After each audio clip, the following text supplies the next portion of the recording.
Hello everyone, welcome to is academic solution. তো আশা করছি তোমরা সবাই ভালো আছো। তো আজকে আমরা আলোচনা করবো class 8 English chapter 8 life in the Woods lesson 8.1.2 নিয়ে। তো চলো আমরা শুরু করি। তো তোমরা যারা নতুন আসো এবং এখন যাই চ্যানেলটিকে সাবস্ক্রাইব করি, দ্রুত সাবস্ক্রাইব করে নাও। তো দেখো এখানে লেসন 8.1.2তে কী বলা হয়েছে, now read the following text, অর্থাৎ নিচের টেক্সটটা পড়ো। টু নো সামওয়ানস ফিলিংস, অর্থাৎ কারো ফিলিংস জানার জন্য। অ্যাবাউট দ্য স্কাই, আকাশ সম্পর্কে, বার্ড, নদী সম্পর্কে, ট্রি, অ্যান্ডস অ্যান্ড স্কুল বেল সম্পর্কে। Then discuss the answer to the following question. তারপরে তুমি কী করো, তুমি যে নিচে কোশ্চেনগুলো আছে সেগুলো উত্তর দিতে হবে। তো দেখো আমরা আগে টেক্সটটা পড়ে নেই। তো দেখো টেক্সটে কী বলা হয়েছে, আমাদের টেক্সটের নাম হচ্ছে কি অন এ রেইনি ডে। তো দেখো এখানে বলা হয়েছে in every early afternoon through the classroom window, অর্থাৎ দেখো এখানে কী বলা হয়েছে, প্রতিদিন ধরো দুপুরবেলা কী করা হয়, যে ক্লাসরুমের উইন্ডো বা জানলা দিয়ে দ্য স্কাই সিমড ভ্যাস্ট, আমরা যে স্কাইয়ের বা আকাশটা দেখি সেটা অনেক বিশাল মনে হয়, অ্যান্ড ক্লাউডি এবং অনেক মেঘাচ্ছন্ন মনে হয়, with all the signs of rain and storm, যেখানে কী বৃষ্টি এবং যে বজ্রপাতের সাইন বা নির্দেশ থাকে। The rough wine started screaming, এবং সেখানে কি হয়, যে অনেক যে ওয়াইন বাতাস, সেখানে অনেক তীব্র বাতাস তোমার কি গর্জন করতে থাকে, and howling. But kites are flying very high in the sky, কিন্তু কাইটস মানে হচ্ছে ঘুড়ি, ঘুড়ি আকাশে অনেক উঁচুতে উঠতে থাকে। They seem tiny from afar, কিন্তু দূর থেকে তাদের অনেক ছোট মনে হয় ঘুড়ি। তো তুমি যখন দূর থেকে কোনো ঘুড়ি দেখো তাদেরকে কিন্তু অনেক ছোট মনে হয়, তাই না? হাইবার, যাই হোক, the flow of life has not ceased, কিন্তু যে ফ্লো অফ লাইফ মানে কিন্তু জীবনের যে ফ্লো বা চলমানতা সেটা কিন্তু শেষ হয়ে যায় না।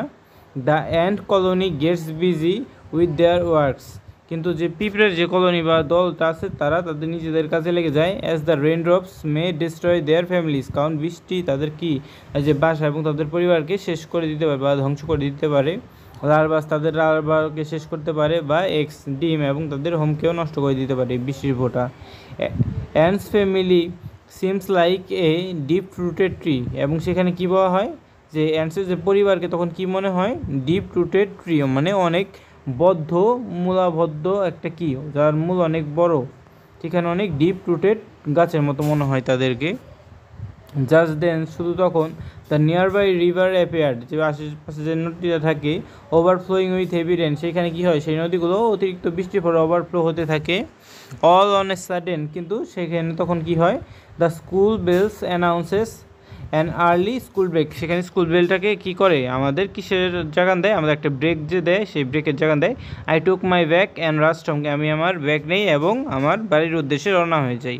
তো এই ছিল আমাদের টেক্সটটা। তো দেখো এই টেক্সটের নিচে তোমাদের কিছু কোশ্চেন আছে, সেগুলো তোমাদের আলোচনা করতে হবে। দেখো ফার্স্ট কোশ্চেনটা কী আছে, have you ever notice a situation like this, তুমি কি কখনো এরকম সিচুয়েশন ফেস করেছো? তো এই কোশ্চেনগুলোর অ্যান্সার আমরা জানবো। তো দেখো তারপরে, is there any similarity between given situation and your experience of such a day, অর্থাৎ এই যে তুমি পড়লে এই টেক্সটের সাথে তোমার অভিজ্ঞতার কি কোনো মিল খুঁজে পাও? তবে সি নাম্বার কোশ্চেন বা 3 নম্বর কোশ্চেন বলা হয়েছে কি, দেখো which words phrase can you compare with the day, তুমি এই কোন ওয়ার্ড বা ফ্রেজগুলোকে তুমি কী করতে পারবে, এই রেইনি ডের সাথে কম্পেয়ার করতে পারবে। তো চলো আমরা দেখে এই কোশ্চেনগুলোর অ্যান্সার কীভাবে করতে হবে। তো তার আগে বলে নেই, তোমরা যারা নতুন আছো এবং এখন এই চ্যানেলটিকে সাবস্ক্রাইব করে নি, দ্রুত সাবস্ক্রাইব করে নাও। Have you ever experience a situation like this, তুমি কি কখনো এরকম সিচুয়েশন ফেস করেছো?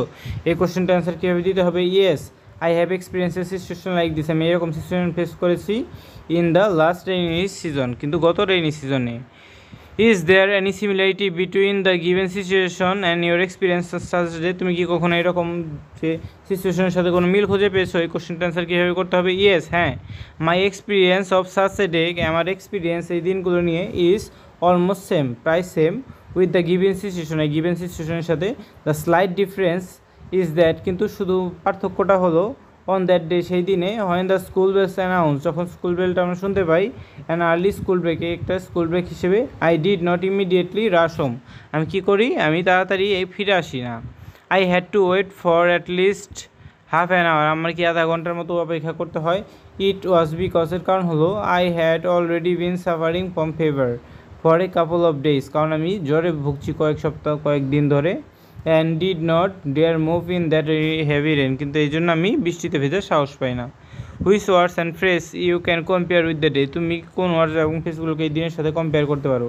এই কোশ্চেনটা অ্যান্সার কীভাবে দিতে পারো, আই ক্যান কম্পেয়ার, আমি তুলনা করতে পারি the day with an unexpected half holiday মানে একটা অযাচিত একটা হাফ হলিডের সাথে আমি তুলনা করতে পারি বৃষ্টির দিনকে। তো আশা করছি তোমরা বুঝতে পেরেছো এই কোশ্চেনগুলোর অ্যান্সার কীভাবে দিতে হবে। তো আজকে এই পর্যন্তই। তো এই ভিডিওটি ভালো লেগে থাকলে অবশ্যই ভিডিওতে লাইক এবং চ্যানেলটিকে সাবস্ক্রাইব করতে ভুলবে না। তো সবাইকে ধন্যবাদ জানিয়ে সেখানেই শেষ করছি।